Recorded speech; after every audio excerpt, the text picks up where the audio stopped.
Hello guys! Welcome sa aking YouTube channel. Sa video ito, alamin natin ang top 10 highest speed women's volleyball players in the Philippines sa taong 2024.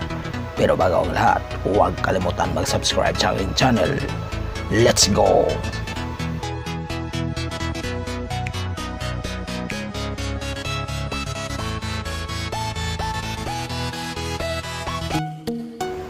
Ang pang-sampo ay si Rachel Andakis. Si Rachel Andakis ay member ng Farm Fresh Foxes. Siya ay naglaro bilang isang outside hitter. Ang kanyang edad ay 37 years old. Ang kanyang buwan ng sahod ay umabot sa 100,000. Ang kanyang taon ng sahod ay umabot sa 1.2 million pesos. Dakis. And it drops. Finally gets her first point. And welcome back to the PVL, Rachel Andakis. That must feel so good for Dakis. I'm sure Ang pangsiyam ay si Kat Tolentino. Si Kat Tolentino ay member ng Chocumucho Flying Titans. Siya yung naglaro bilang isang opposite spiker. Ang kanyang edad ay 30 years old. Ang kanyang buwan ng sahod ay 125,000. Ang kanyang taon ng sahod ay 1.5 million pesos. Ang pangwalo ay si Mylene Paat. Si Mylene Paat ay isang member ng Cheritigo Crossovers. Siya ay naglaro bilang isang opposite hitter. Ang kanyang edad ay 30 years old. Ang kanyang buwan ng sahod ay umabot sa 150,000. Ang kanyang taon ng sahod ay umabot sa 1.8 million pesos.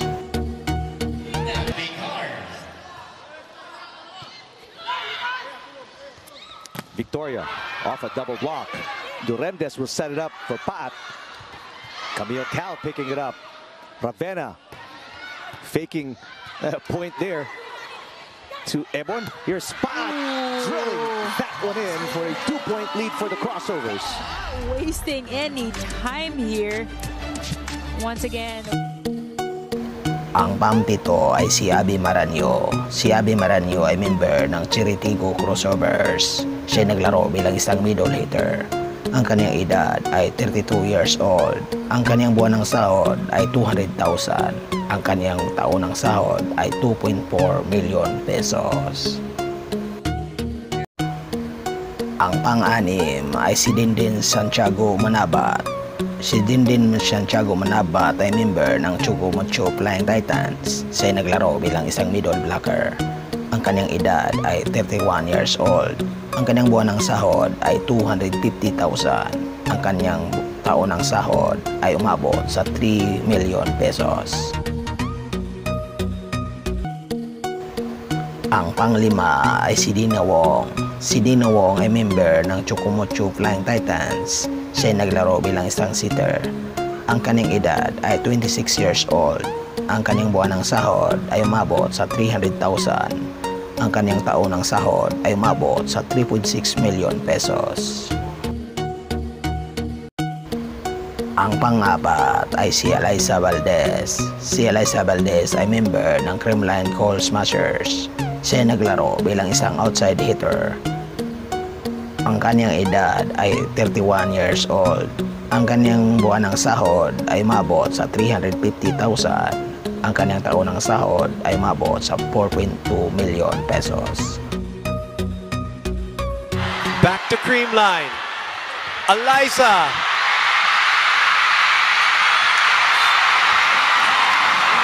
And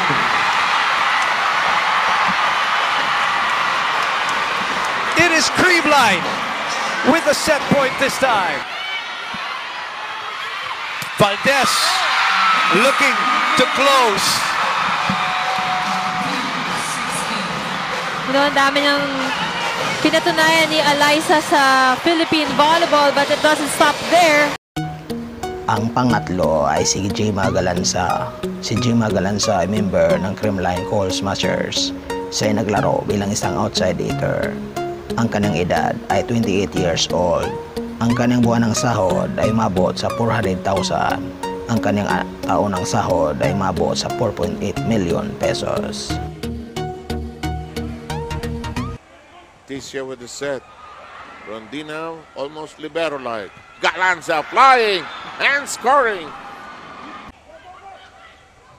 Good set. Reverse, blocked, and down and out. What a set Galanza has played here. Right. Too close. Ah! It doesn't matter. It doesn't matter. Terry Macasi. Thank you. Ang pangalawa ay si Ia Laure. Si Ia Laure ay member ng Cheritigo Crossovers. Siya ay naglaro bilang isang outside hitter. Ang kanyang edad ay 26 years old. Ang kanyang signing bonus ay umabot sa 1 million pesos. Ang kanyang buwanang sahod ay umabot sa 200,000 pesos. Ang kanyang taonang sahod ay umabot sa 2.4 million pesos. Block A, Laure again. She's probably has 3 blocks. Ulandri with a jump serve. Laure, yes, Laure now starting to pick up her rhythm. Looking for their first win against the winless Indonesians. Solomon. De Guzman to Laure. Yes. Behind. Laure, off speed, blocked. Coverage by Nierva. Laure again. Yes. Ang pinakauna sa listahan ay walang iba kundi si Fitness Peros. Si Fitness Peros ay member ng Akari Chargers. Siya ay naglaro bilang isang outside hitter. Ang kanyang edad ay 25 years old. Ang kanyang signing bonus ay umabot sa 1 million pesos. Ang kanyang buwanang sahod ay umabot sa 500,000 pesos. Ang kanyang taunang sahod ay umabot sa 6 million pesos. Then Misperos delivers the first attack point. Goes by BP Kim on Instagram. There's Misperos once again. Biggest cushion for the ties. It was just an 8-7 count.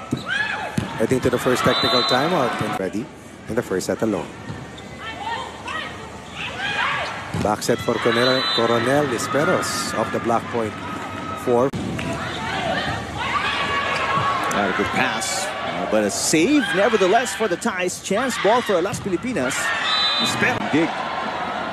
Coming from the young libero, Wansuk Lichakorn. So kung nagustuhan ninyo ang video ito, huwag kalimutan mag-subscribe, likes, comment, and share para sa sunod na may videong aking i-upload. Thank you very much.